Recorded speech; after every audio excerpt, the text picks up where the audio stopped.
Welcome back to the Automotive Informants. My name is Zach, and I'm here with my co-host, Chris Martinez. And Chris, we've got some pretty interesting things to cover today. One of them being the FTC coming down on these dealerships. What are your thoughts? Yeah, the FTC was kind of an interesting, actually, I think what you said was maybe it was brought up by some other individual's more recent posts, and that I brought that's up Car that is Edge. that is possible. But I'm gonna just read what the headline, right? It was FTC sent 97 letters to dealer groups, and what the real thing that like stuck out at me is they didn't need like a cars rule, they didn't need the CFPB, FTC. Like all they had to do was use the existing rules to call out these dealers and say, hey, look, you need to make sure if you have an addendum, you need to display it visibly on your website. So if you've got a $4,000 addendum that has window tint and a bunch of other products, then you need to display that on your website and not put it in the fine print saying, hey, dealer adds extra.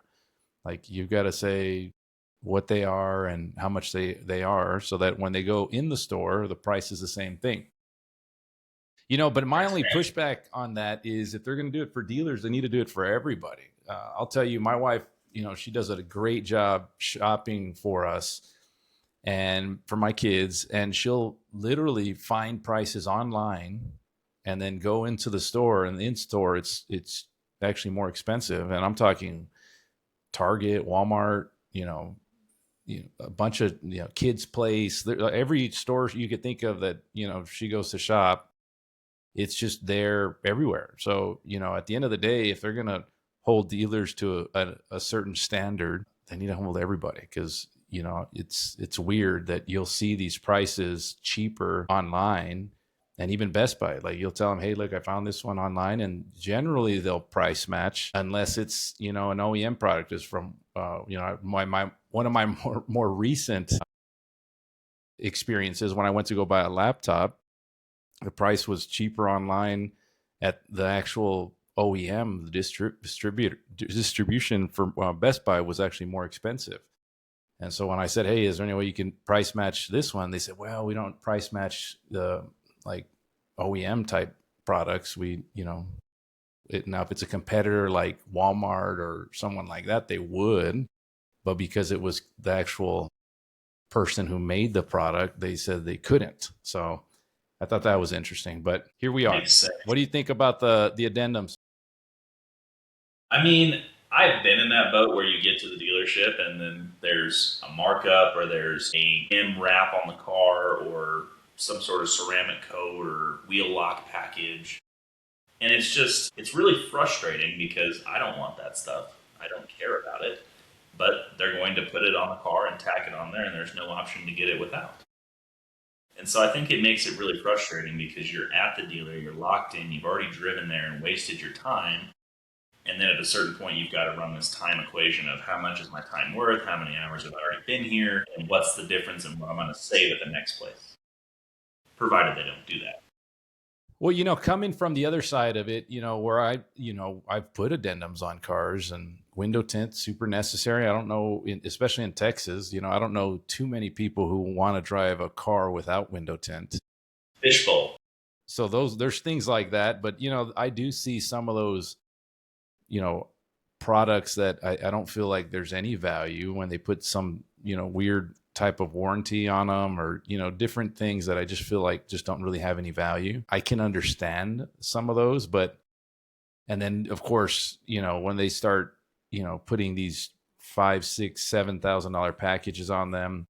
Now I used to do those on lifted trucks because they merited that, but when they do those types of big addendums on cars that just, I mean, you look at them and you're like, why would you put that on that car? You know what I'm saying? Like there's certain things that I do believe that are just, ways to just take advantage of the situation. Like when you'll see, addendums where they put an iPad on the window sticker, and then I'm giving you an example. It's not specifically an iPad, but it's some kind of video player, and it's $4.99 or $9.99, and then you're like, well, I don't want that. And they're like, well, it comes with a car, and then they buy it, and then you just hand them the video player, and you're looking at that like, I don't know if that was a real value add and wasn't even part of the car. Why would I want to buy it? So I could see things like that. It's tough, and then it comes back to price matching too. Is what is the standard for price match? Is it another dealer? Is it an OEM that sponsors dealers? So, like, look at CarMax and Toyota versus a Toyota dealer. You're going to see some fluctuation in price there, and especially regionality too, and that's difficult. Yeah, I see that too. I think that the challenge for the consumer, though, is that, I guess they're the ones trying to determine. But I've even seen customers say, I don't want automatic. I want manual transmission. You know what I'm saying? And you're like, well, it comes with the automatic transmission. I can't just switch it out. You know what I'm saying? So there's going to be consumers that even the manufacturers, how the car was built, they're going to push back and say, well, I don't want that. You know what I'm saying? So, at the end of the day, as a consumer, yes, I understand as a consumer myself. However, there are certain products that I think definitely you need to disclose. And more importantly, if I'm running a store, I'd rather have products that people actually want, that I know that they're going to want anyway. Like, I'll give you an example. Nitrogen in tires. That's like a big one. I think some dealers, mark that price up like even more than it should. But I do see a benefit, especially when it gets cold, and all of a sudden you have a flat tire, and now you got to go back to the dealership and get your tire filled. That nitrogen, yeah, if you have that nitrogen in your tires, it doesn't do that as often. I don't know. Very true. I really missed the nitrogen when I actually had a car that didn't have it, and the store I was at, like as soon as it got cold, all of a sudden I had a flat tire, and I'm like, man, well, if I had that, I never had this when I had nitrogen in my tires. So now all of a sudden it gets cold and I have a flat tire or a low tire. So there are those things. I solved that by making sure I always live within a couple mile radius of a discount tire, so I can just go get the free air check and they top them off every winter, and I'm good to go. I mean, but I see your point, right? It's value add, and then you see these gadgets on cars that are supposed to be, time saving or whatnot. And I think that applies differently to different customers too, where I think like from a competitive standpoint, if you've got a dealer, XY dealer down the street that has, a price for, $29.9, but they don't have any ads, and then you have the same car, but you do have ads, and you're $33,998, you're losing a customer. Like, from a competitive standpoint, if you're only, most of your customers are online. 90% of the time they found you online, and that's how they determined that they're going to come and buy from you. Well, you just pushed yourself out of the market because now you're priced too high. You're not even coming up in the search. So, and similar to like real estate, like if you had your house priced at, $899 or $799, and the difference between like $719 and $699 is big, because some people, when they do their searches, they're not going to go over 700. All right, like they're only going to look different category. Yeah, different category, different buyer. Same thing on automotive. You've got to be priced. If you're trying to move your inventory quickly, you're focused on a turn, you've got to make sure that you're priced competitively so that you can move that inventory and you're not just sitting there. The big thing is, if we refuse to price match what we find online, we cannot cry about it later as dealers and say, well, online sales are killing our business. You're killing your business by not adapting. And that's the real difference here. I mean, it's true. Yep.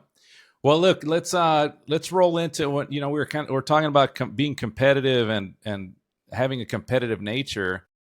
What do you think about this another recent report from that car dealership guy? VinQ responded to terminated data agreement. And what do you think about that? So apparently, this is the whole, like, what happened, right? So they had KBB and Manheim, I think, or KBB, and I forget what they had as far as VinQ had these capabilities that Cox was pushing to them to make a competitor to their product, Viato. And so somehow Cox is basically saying there was some kind of data breach, or there was some kind of, some breach on the agreement. And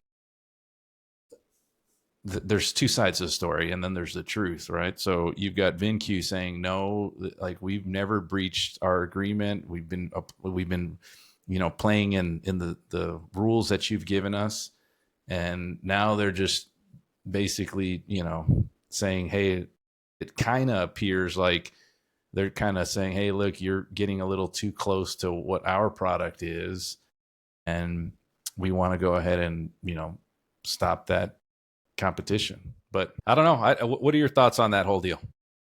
I mean, when you're essentially the BlackRock of the automotive industry, you can push the little guy around a little bit easier and say, "Yep, we don't want you as competition and goodbye." But at the same time, competition, I mean, I think that breeds a lot more health into the automotive industry than it is negative, because if you've got one person that owns the entire market share, then how's that fair to consumers, right? Yeah. Well, this is what I look at.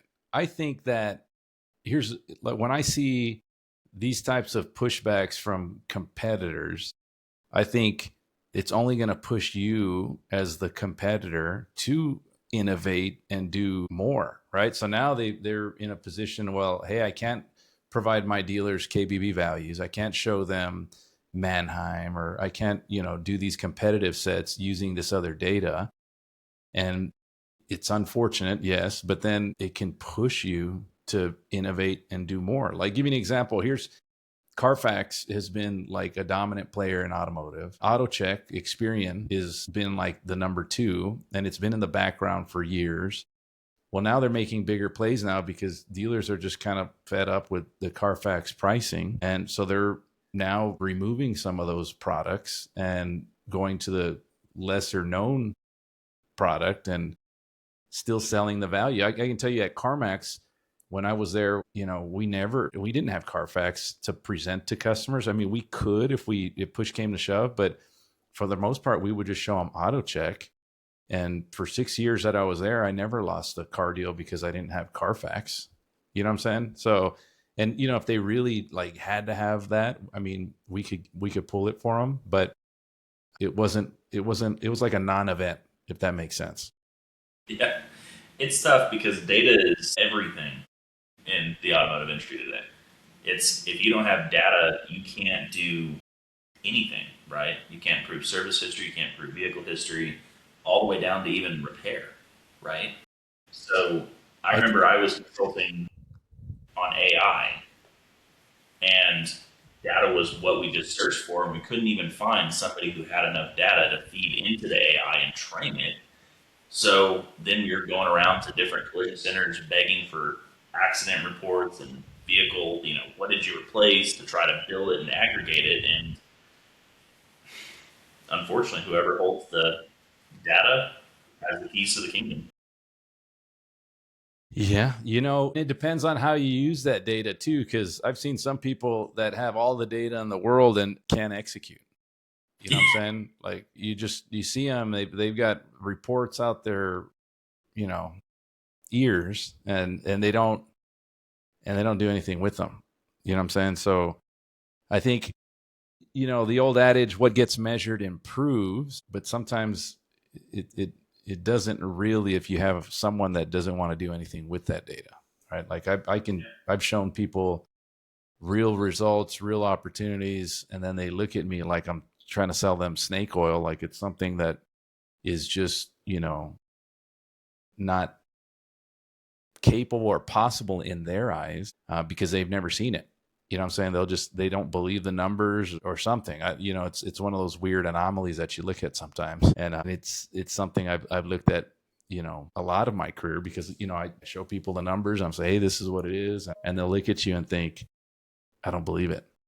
You know what I'm saying? So what do you think? I think that comes down to a deeper rooted issue that we see in our industry, where everybody's trying to save somebody time and money, and then you get people who honestly can, and people just don't believe it.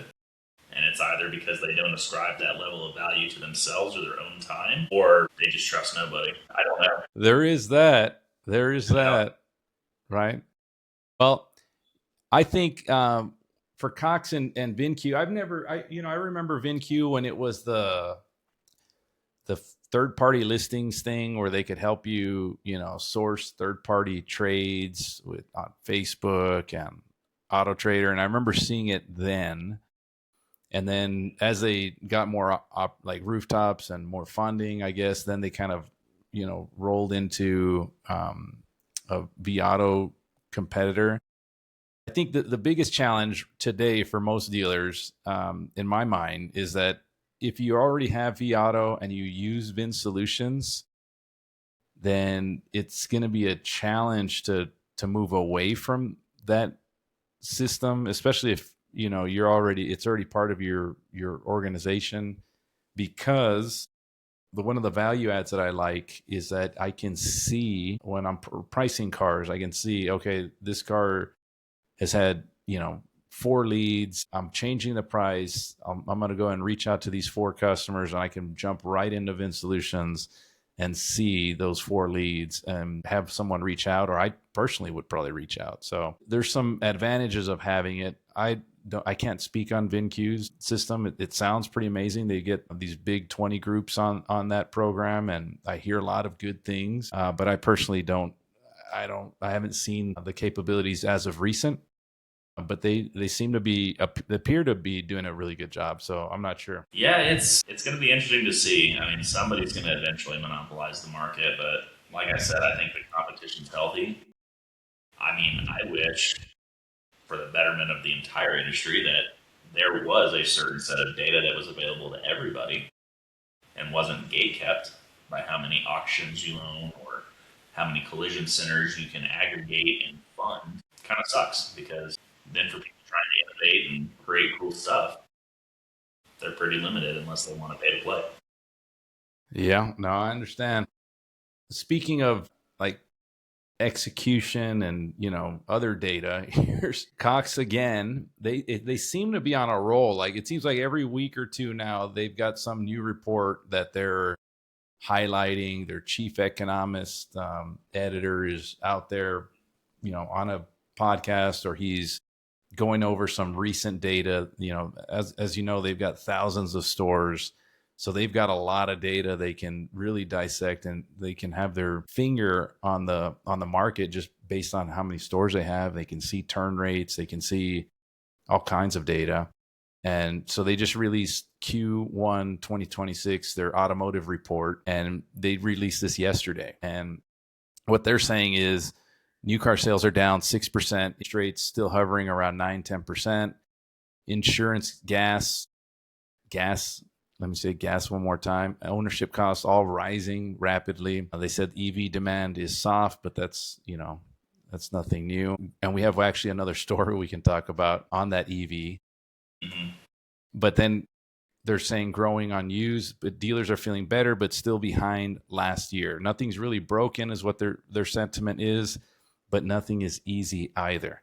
This is what real market looks like right now, is what they're saying. Customers are just payment sensitive. They're more cautious, and they're slower to commit. And so reality is this isn't like 2021 where all you had to do is show up and make money. You're just going to now have to execute and play at a higher level if you want to make some money and be a star. What do you think? It's making payments work, I think, is the big takeaway. Can you make a payment work for a customer, right? Because I think everybody's focused on this debt to income kind of ratio and whether or not they can fit a payment into how much they make. And so now we're seeing these extended loan terms, right? Like 84, 96, 120 month, next 30 years. I mean, that'll be the next thing. And it allows them to get that lower payment and fit it into their lifestyle. But kind of the other edge here is, are cars even lasting that long? Well, yeah, I mean, there's a lot to consider, right? Like, let's unpack that. If you want lower payments, but it really depends on the price of the car, and the average new car price is what, like $48,000 right now. So, you got to make more money just to be able to afford a new car today. The $25,000 car is almost non-existent. Under $25,000 car is almost non-existent. So, I mean, because those turn so fast, and it cracks me up when you got a dealer that won't put the money on a, $10,000, $12,000 car, but overpays for a $50,000 car. And you're looking at them like, man, why wouldn't you just, you may want to overpay a little bit on those cheaper cars because they'll turn faster and you have an opportunity to get another trade and make some back end and, get your service department moving and the whole ecosystem, right? The cycle of life in automotive, but they don't do it sometimes. But I think it's funny. But execution is definitely one of the ones that you definitely need to pay attention to this year if you want to survive this business. So having, like you said, having those more affordable cars on your lot and taking the chance on those. I mean, that's most consumers, right? Like think people's first cars, people's, they need a daily driver. Well, here's Yes, there is. Go ahead, sir. no, sorry, go ahead. I was going to say there is this whole class of consumer who thinks I need an SUV. It's got to have leather and captain's chairs and all the gadgets and doodads. But at the same time, that's not everybody. We've been so conditioned to think this way that we need the latest and greatest vehicle when in all reality, most people don't. So I think if dealers focused on that, they might actually, longer term, start to change what the market segment looks like and start getting automakers to start making a little bit more of an affordable car because that's what's selling. Well, then the other thing you have to consider is that I did another post recently where the insurance companies are seeing record vehicles. So like that's the highest it's ever been. And what that means is you go in to do like a normal fix on a car. So you're in a collision, right? And you accidentally, crash into something, you hit it's like it looks to you on the surface as a fender bender, but then you go through the body shop and anymore you barely hit the car and everything breaks and you got to, replace thousands of pieces. And so now what they're doing is they're just totaling these vehicles and now you don't have a car. So you might have a really clean car, but it's an older car. And then now you got the insurance company just totaling it out because it's just cheaper to total it out than it is to fix it. I had a friend of mine that this just happened to recently on a warranty repair. So the warranty repair was going to be too expensive. So they just gave him the cash value of the car and said, yeah, we're done. Here's what your car's worth. And this is what we're going to give you versus fixing the car. And so now this guy didn't have the best, he wasn't in the best position financially to buy a new car. And now he's like struggling, right? He's retired. He's in a position that he can't, work as much as he used to. And now he's, in a situation where he has to go and buy a new car. So there's a lot to the market today. And especially when I think about insurance car like that, just totaling the car, not just for insurance, but just for a warranty work. That's crazy. It's something I used to see a lot of. So I worked with a couple different startups in the advanced driver assist space. And part of what we did was to determine what was hidden below the surface level of that accident via scanning the car and double checking wiring and things like that. And it's so funny to me, the cars that had more stuff on them, more tech, more lane keep assist, and all the things that we now kind of take for granted and are standard, those cars, they would total themselves really easily. The cheaper Honda Civics with bare bones nothing on them, they're almost impossible to total out. So it goes to support. If we had more simple cars, maybe it would start to trend back towards insurance not totaling out as much. It's hard to say, right? To get those simpler cars, like you put it. I think that the challenge is you want more safety equipment, you want more technology. The person today wants a little bit more creature comforts. I think the challenge is some of the regulation that's happened with some of these emissions and things like that have increased the value of these, or the not the value, but the cost to make some of these vehicles. So I think we've kind of done it on ourselves to try to, we talked about this last week where the disposable engine, right? Like the oil consumption on some of these cars is ridiculous. And, somebody mentioned that it's partly because how we engineered some of these cars that have caused these engines to consume oil at a higher rate just to be cleaner. That makes sense.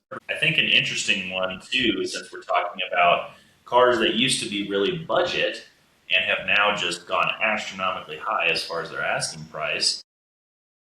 Let's talk about Subaru wanting to launch some EVs and get into that game.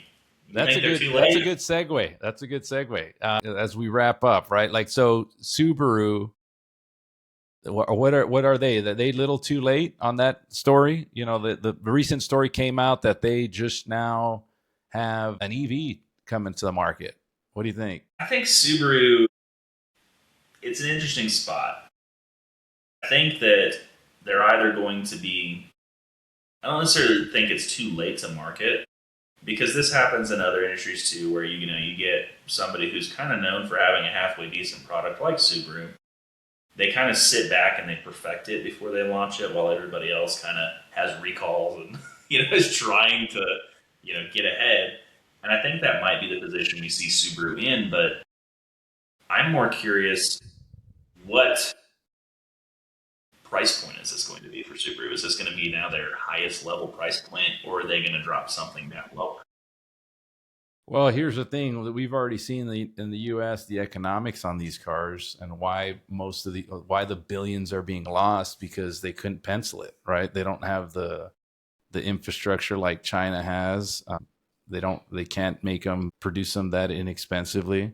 And then more importantly, the range anxiety is still an issue. Now, if Subaru comes out with a cheaper version and they say they're hooked up to Tesla's network, then maybe that might draw some of their current buyers to buy something. But let's look at what Honda just did. They've got economical vehicles and they just took an L and lost billions, canceling all of their EV products because it just didn't make any sense financially. They don't have no new incentives to sell them from the government.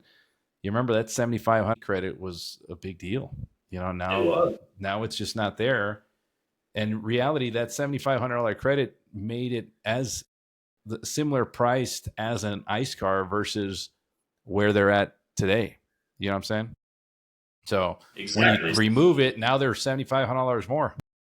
Yeah, it removes the incentive to do it in the first place. So it makes it challenging to say, okay, well, for my daily driver, I'm going to switch over, I'm going to install a charger, I'm going to do all these different things. I'm going to have to go park at a supercharging station or whatever they are now and sit for an hour or 45 minutes just so I can drive the rest of the week. And there's an argument to be really made both ways. Is it worth the lifestyle change? Is it not? I mean, then you get into enthusiast vehicles like what you have, which is what I consider the Cybertruck, is more enthusiast because of how they're built. That's a different conversation. But for the average consumer, it's kind of a tough pill to swallow. Well, I'll tell you, I think I just saw something on X just recently, and he said the Model Y is like the best selling car worldwide ever right now. And I'll tell you, Cybertruck is cool. Don't get me wrong. I love my Cybertruck, but even their Model 3, I'd buy one just because the self-driving makes the car. Like you really don't understand it. Like when you're there, like once they make it so that I can fall asleep at the wheel consistently, man, God bless you. I'm going to be taking all kinds of trips. Right. Then, but more importantly, like you can watch TV when you're driving. If once it gets there, like it's going to get there at some point. Like right now, I'm self-driving and I very rarely or seldomly have to intervene. Like I don't have to have my hand on the steering wheel. Like I literally am just sitting there relaxing, having conversation with my family, and I can just let the car drive and make turns and park. And they just released the summons on the Model 3, I believe, or one of those smaller vehicles. But man, I can't wait to have that on my Cybertruck because guess what? I'm going to park as far as I want, but I'm going to have it drive me to the front of wherever I want to go. drop me off and say, hey, go park yourself. It's going to go Yeah. park itself. And then when I'm ready, I just say, hey, come pick me up. And then it's just going to come pick me up. And then I'm good. You know what I'm saying? What would be even better is like, I could just go down to one car. Like I could, if I really was, wanted to be super frugal, right? I could go to one car and, drop myself off where I need to go. And then if my wife or, somebody needed to borrow a car, they could, because I'm just going to be there for several hours. And then when I'm ready to go, I just tell the car to come pick me up, and it'll come pick me up, and I'm ready to go. Autonomous chauffeur is what it is at that point. 100%. And it's going to get there. Like, it truly is going to get there.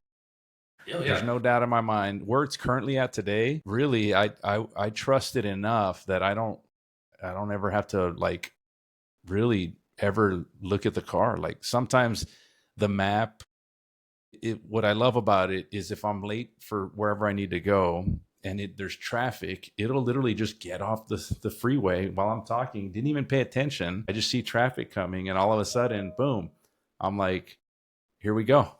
You know what I'm saying?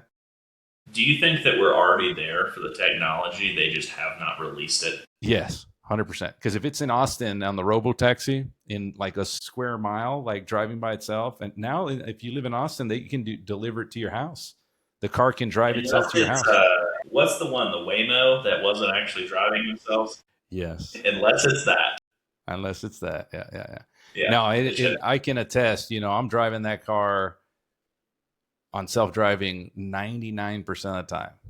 So it's the real deal, man. Like, if you're the type of driver that wants to multitask and you're better off just self-driving, people that are drinking and driving, there's a lot of people that do it, that, being tipsy and they drive. You're better off just putting it on self-driving, and I trust that driving over anything. I mean, it knows when people are crossing the road. It knows when people veer in. Like I told you, I was driving with my daughter, having a conversation with her at night in the rain, and a deer jumped out in front of us. And luckily, I didn't see it until the car stopped, and then it kind of went. Like, had the car never been, if I had been driving it, I would have never seen that deer. Like, that was like, that was shocking to me. I was like, oh my God.